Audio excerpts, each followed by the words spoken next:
11,000 feet की ऊंचाई, जहां तापमान शून्य से नीचे रहता है, जहां हवा इतनी तेज चलती है कि किसी भी मशीन को चंद सेकंड में अस्थिर कर दे, और जहां ऑक्सीजन की कमी इंसान तक को झुका दे, वहीं भारत तैयार कर रहा है अपनी नई पीढ़ी के ड्रोन योद्धाओं को।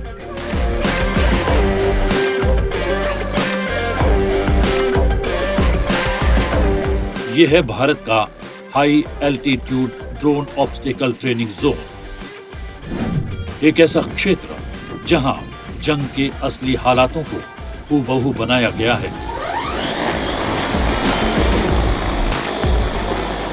यहां की सबसे बड़ी चुनौती है कम ऑक्सीजन। ऊंचाई बढ़ने पर हवा हल्की होती जाती है और ड्रोन के मोटर को स्थिर थ्रस्ट नहीं मिल पाता।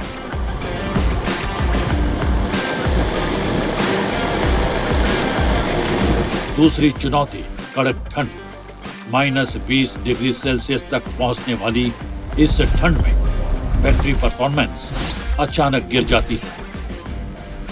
और तीसरी चुनौती तेज हवा, जिसके झोंके कभी भी 40 से 60 किलोमीटर प्रति घंटा तक पहुंच जाते हैं।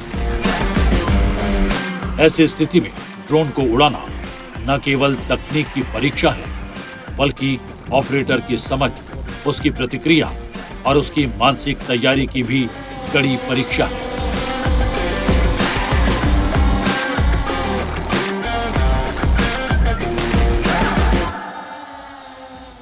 जंग का तरीका बदल चुका है। पहले गोलियां, तोपें और टैंक मैदान का नतीजा तय करते थे, लेकिन अब हालात बदल गए हैं। आज की लड़ाई उसी की है जिसके पास बेहतर तकनीक, बेहतर सेंसर और अदृश्य सी उड़ान भरने वाले ड्रोन हैं। अब ट्रिगर दबाने से पहले ही आसमान में मंडराता एक ड्रोन तय कर देता है कि कौन आगे बढ़ेगा और कौन पीछे हटेगा। इसी बदलते युद्ध परिदृश्य के लिए भारत तैयार कर रहा है अपने भविष्य के ड्रोन वॉरियर्स, जो 11,000 फीट की ऊंचाई पर बर्फीली हवाओं और कम ऑक्सीजन वाले माहौल में नई पीढ़ी की लड़ाइयों के लिए खुद को ढाल रहे हैं।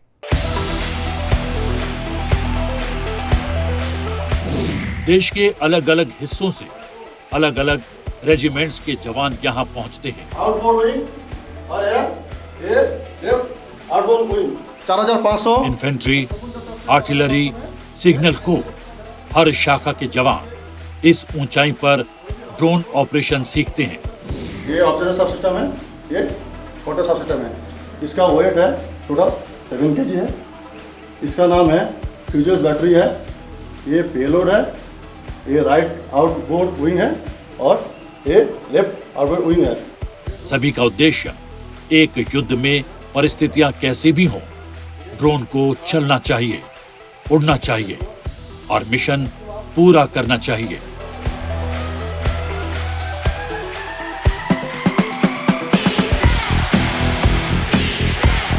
ये ट्रेनिंग सिर्फ उड़ाने की नहीं, बल्कि ये सीखने की भी है कि ड्रोन कब, कहां और कैसे इस्तेमाल होगा।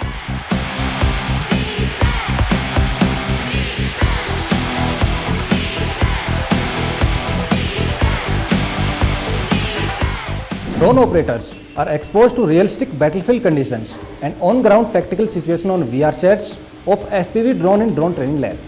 It enables the troops to train fearlessly without inhibition of the damage to the equipments which may occur otherwise during the ground training. Frequent repetitive training on simulator ensures near zero error by the troops during the ground drone operations.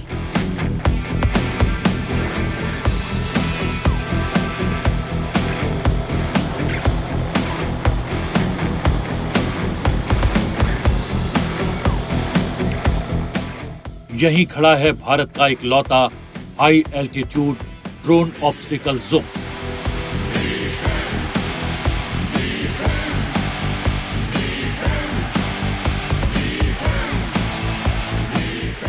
ग्यारह 11,000 feet की इस निर्दयी ऊंचाई पर, जहां हवा पतली है, तापमान शून्य को छूता है और हर कदम प्रकृति आपकी परीक्षा लेती है, वहीं तैयार किए जाते हैं भविष्य के ड्रोन योद्धा।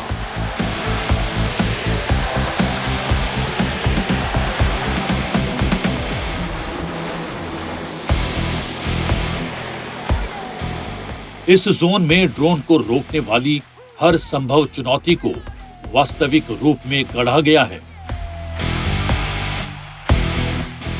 घने जंगलों जैसी जटिल संरचनाएं, जहां सिग्नल भी भटक जाए, दुश्मन के ठिकानों जैसे बहुमंजिला भवन, जिनके बीच निगरानी बेहद कठिन हो। हवा में छिपे वायर ट्रैप, जो ड्रोन की राह का सबसे खतरनाक जाल बनते हैं।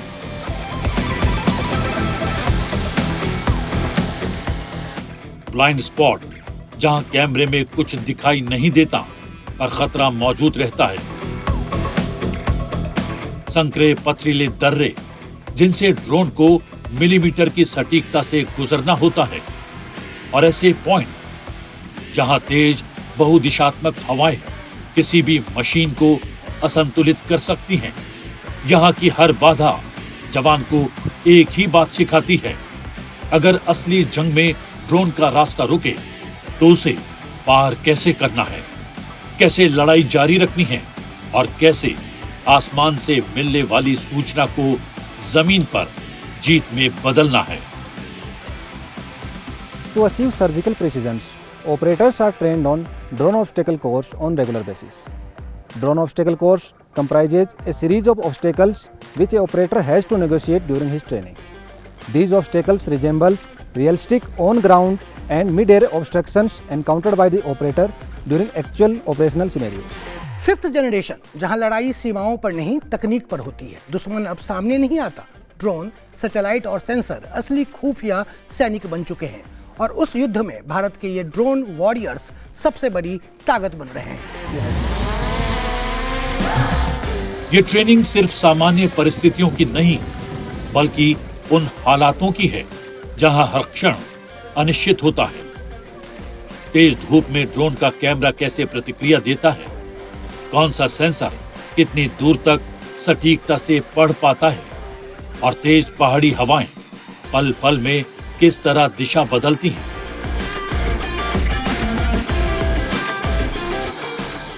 यहां हर तत्व जवान की परीक्षा लेता है।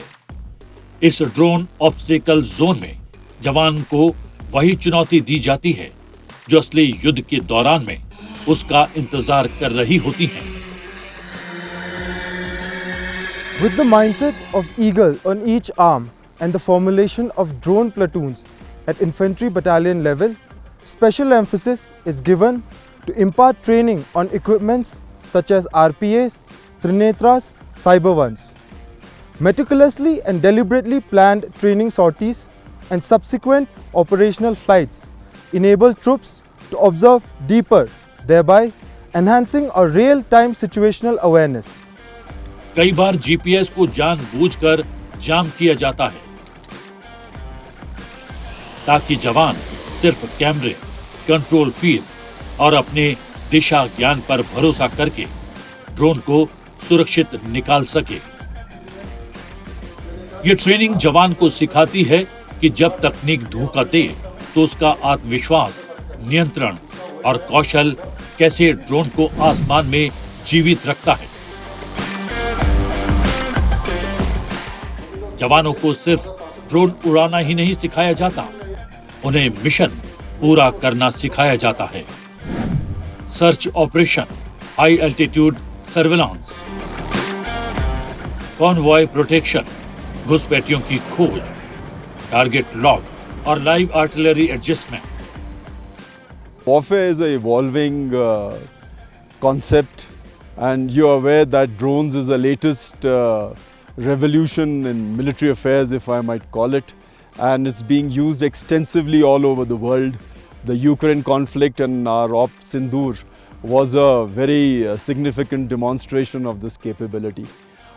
Drones give us a phenomenal advantage in battlefield. Not only do they create an environment of precision strike, surveillance and giving us immense logistic capabilities, but they are an evolving field where new dimensions of battlefield and warfare can be exploited. It's not only just for precision strikes or for surveillance that we are using drones in the Indian Army right now. We are trying to put our drone on every arm of a soldier and trying to train all soldiers to operate and maneuver drones in whatever field that we feel appropriate, like in operations, logistics, surveillance, and dynamic conduct of various other operations that we sort of foresee. It gives our soldiers tremendous advantage. Not only can they decide, see the enemy, decide and act faster, but it gives them an environment where they are able to reciprocate or take necessary measures to protect themselves and engage the enemy much before that he can engage us. In respect of post strike damage assessment analysis, it gives us options of understanding the changing dynamics of war. It gives us options to react and put in countermeasures that can be successfully exploited to gain battlefield advantages. So therefore, the Indian Army today plans to use all types of, we call them platforms of aerial capability that are available, ensure all people are trained and exploit them so that we have a major advantage over the enemy in the battlefield, in dominating the line of actual control, carrying out effective surveillance in challenging terrains, and also carrying out precision strikes wherever we want. हर mission, हर उड़ान भविष्य की किसी असली जंग का हिस्सा बन सकती है। दुनिया 5th जनरेशन वॉर में प्रवेश कर चुकी है।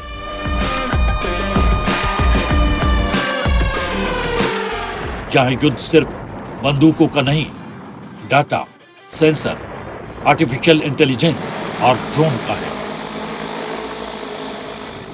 भारत के ये ड्रोन वॉरियर्स आने वाली हर चुनौती के लिए तैयार हैं।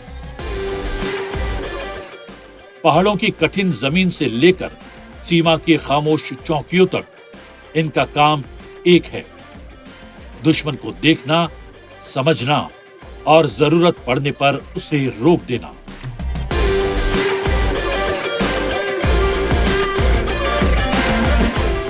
ग्यारह 11,000 फीट की इस कठोर ऊंचाई पर जहां इंसान सांस लेने तक के लिए संघर्ष करता है, वहीं भारत के जवान ड्रोन को उड़ाना नहीं, उनसे युद्ध जीतना सीखते हैं।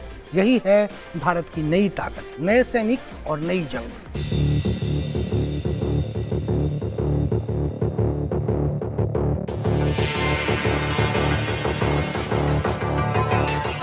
रैपलिंग में जवान रस्सियों की मदद से ऊंची इमारतों, पहाड़ी चट्टानों और हेलीकॉप्टर से तेजी से और संतुलन के साथ नीचे उतरते हैं। ये तकनीक आतंकवाद विरोधी अभियानों, रेस्क्यू ऑपरेशंस और सीमावर्ती इलाकों में बेहद अहम होती है।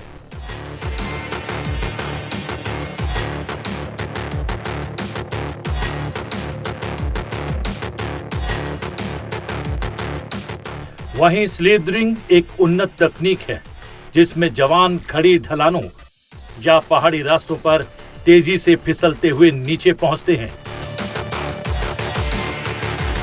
जहां एक पल की चूक जानलेवा हो सकती है।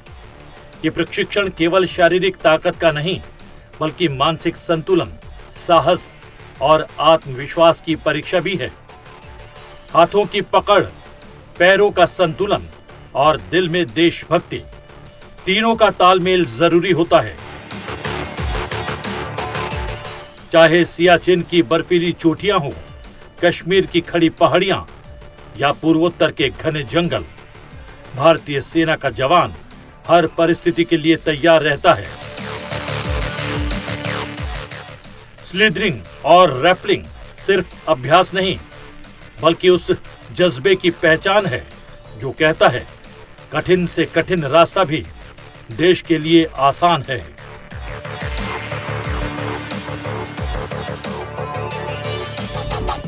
The terrain in high altitude areas throws peculiar challenge with respect to on-foot mobility during the execution of various operational tasks. At numerous occasions, troops have to negotiate steep slopes, cliffs and river streams which require strenuous efforts, especially in adverse weather conditions.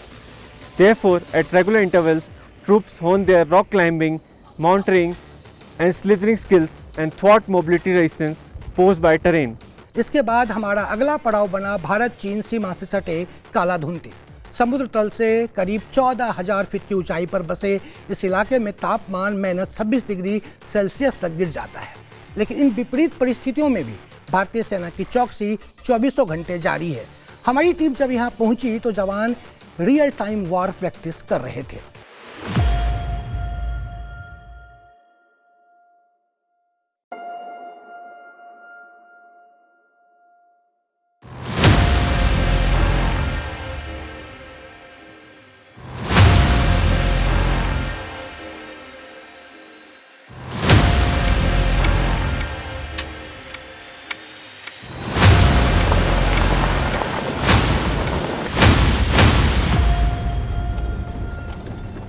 चौदह 14,000 feet, हवा में oxygen कम, तापमान मानो हड्डियों को चीरता हुआ और चारों तरफ सिर्फ बर्फ से ढकी चोटियां। ये है कालाघूंती, भारत चीन सीमा का वो इलाका जहां मौसम नहीं, हर पल चुनौती बनकर खड़ा होता है। लेकिन इन्हीं चुनौतियों के बीच तैनात हैं भारत के वो सिपाही जिनकी नजरें हर मौसम, हर स्थिति में दुश्मन पर टिकी रहती है। जब हमारी टीम कालाघूंती पहुंची तब जवान high altitude real time war practice में शामिल थे। इस ट्रेनिंग की सबसे बड़ी खासियत यह है कि इसमें हर चीज रियल होती है।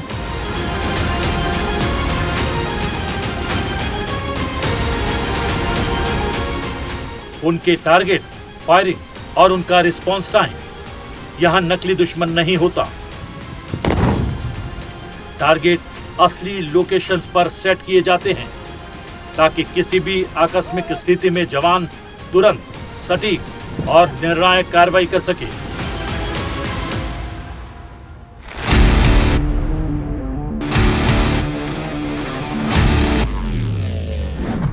देख, सामने देख, 200 मीटर दुश्मन का बंकर। हाई एल्टीट्यूड पर लड़ाई का नियम बिल्कुल अलग होता है। यहाँ हथियारों का वजन बढ़ जाता है, शरीर जल्दी थक जाता है और दुश्मन की हर हरकत को देखने के लिए जरूरी होता है तेज दिमाग और सटीक निशाना। यही वजह है कि भारतीय सेना इन जगहों पर वॉर प्रैक्टिस को नियमित रूप से आयोजित करती है। इस ट्रेनिंग में सैनिकों को नक्शे की पढ़ाई से लेकर स्नाइपर शॉट तक हर कौशल की परीक्षा देनी होती है। रियल टाइम वॉर प्रैक्टिस का मुख्य उद्देश्य है जवानों का शरीर ऊंचाई के हवाले से तैयार करना, तुरंत प्रतिक्रिया देने की क्षमता बढ़ाना, लाइव टारगेट हैंडलिंग का अनुभव देना और सबसे महत्वपूर्ण, दुश्मन की रणनीति को किसी भी क्षण मात देने की तैयारी। कहते हैं कि पहाड़ों की ऊंचाई इंसान को छोटा कर देती है, लेकिन कालाधुंती की ये ऊंचाइयां भारतीय सैनिकों को और भी ऊंचा कर देती है। हर बर्फीली हवा का झोंका, हर मुश्किल चढ़ाई, हर सर्द रात इन सैनिकों के जज्बों को और भी मजबूत बनाती है। दुश्मन चाहे कितना भी चालाक क्यों न हो, ऊंचाई पर बनी इन पोस्टों से भारत की नज़र कभी नहीं हटती और यही है हमारी सीमाओं की असली ढाल।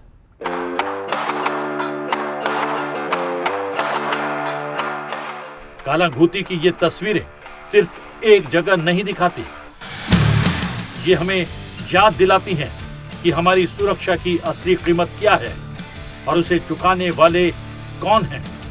ये वही इलाका है जो -26 डिग्री सेल्सियस पर पत्थर की तरह जम जाता है, जहां सांसें भारी हो जाती हैं, हवा चुभने लगती है और प्रकृति हर पल चुनौती देती है।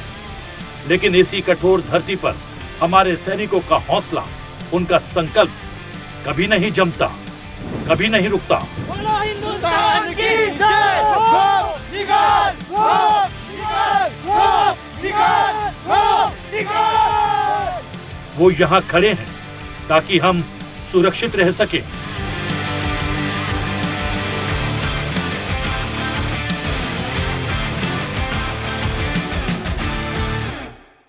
-26 डिग्री सेल्सियस से नीचे गिरता तापमान भी इन सैनिकों का हौसला नहीं गिरा पाता। यह वही सीमा है जहां हवा की हर सांस देशभक्ति से भरी होती है, जहां कदम उठाना मुश्किल है लेकिन हर कदम भारत की रक्षा का प्रण दोहराता है। योद्धा कार्यक्रम में आज बस इतना ही, लेकिन कहानी यही खत्म नहीं होती। हम फिर लौटेंगे कुछ और ऐसे ही योद्धाओं की गाथाओं के साथ, जिनकी वजह से देश सिर उठाकर जीता है और हम आज़ादी में सांस लेते हैं। तब तक के लिए मुझे मेरी टीम के साथ दीजिए इजाज़त। नमस्कार।